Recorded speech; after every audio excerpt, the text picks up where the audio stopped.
For nearly 8 years, Daniel Foster lived by the same routine. Wake up at 6, prepare breakfast, help his daughter Emma get ready for school, work a full day, come home and do it all again. Being a single father wasn't easy, but Daniel never complained. After losing his wife when Emma was only 2 years old, he dedicated his life to raising her. Money was often tight. Unexpected expenses arrived at the worst times. Yet Daniel always found a way forward. What nobody knew was that every month, without fail, he donated a small portion of his income to a children's medical foundation. The amount wasn't large. Sometimes it was only $20, sometimes $50. But he never missed a month. The foundation helped families whose children needed expensive medical treatments. Daniel had chosen the charity years earlier because doctors once fought desperately to save his wife. Although they couldn't save her, he never forgot their kindness. One afternoon, after finishing work, Daniel took Emma to a downtown café.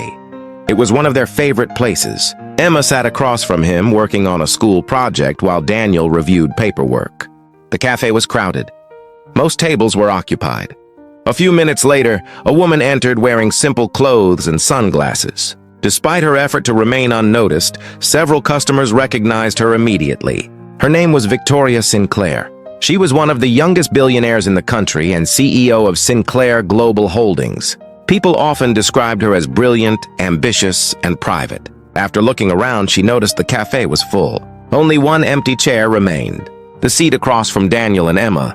Victoria approached politely. "Excuse me." Daniel looked up. "Yes? Can I sit with you?" Emma smiled. "Sure." Victoria laughed softly. "Thank you." She took the seat. At first, nobody spoke much. Emma continued her project. Daniel reviewed paperwork. Victoria answered a few emails. Then Emma broke the silence. "My dad says people should never eat cake alone." Victoria smiled. "Is that so?" Daniel shook his head. "I may have said something like that." Emma pushed a small dessert toward Victoria. "You can share ours."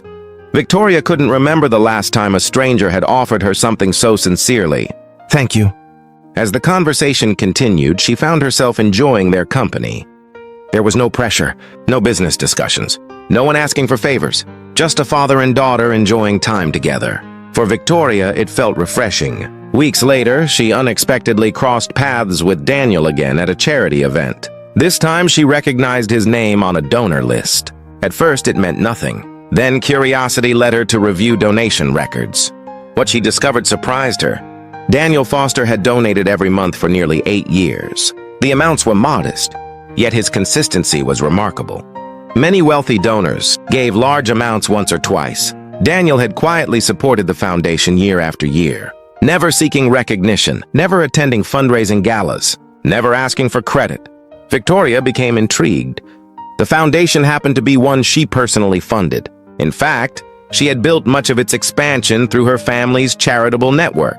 She requested additional records. The staff confirmed what she already suspected. Daniel had never missed a single month, even during years when his financial situation appeared difficult. Victoria was deeply moved. Most people assumed generosity belonged to the wealthy. Daniel proved otherwise.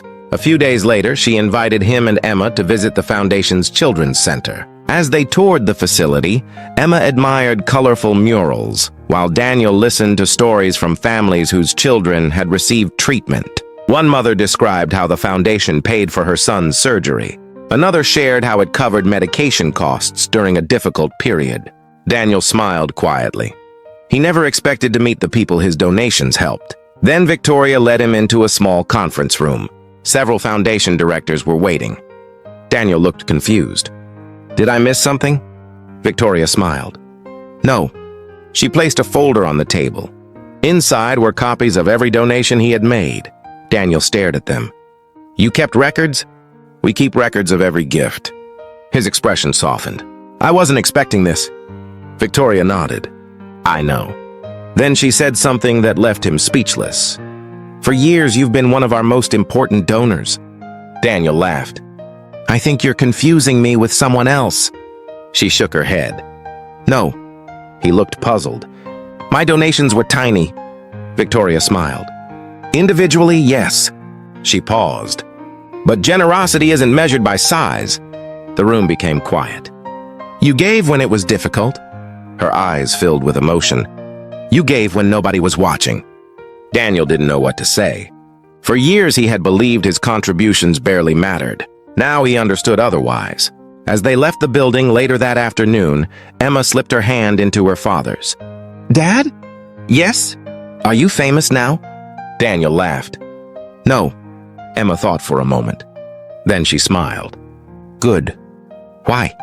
Because you're still my dad. Victoria overheard and smiled.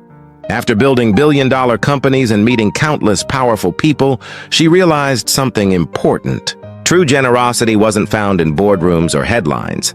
Sometimes it was found in a hard-working single father who quietly gave what he could for years, expecting nothing in return. Story end.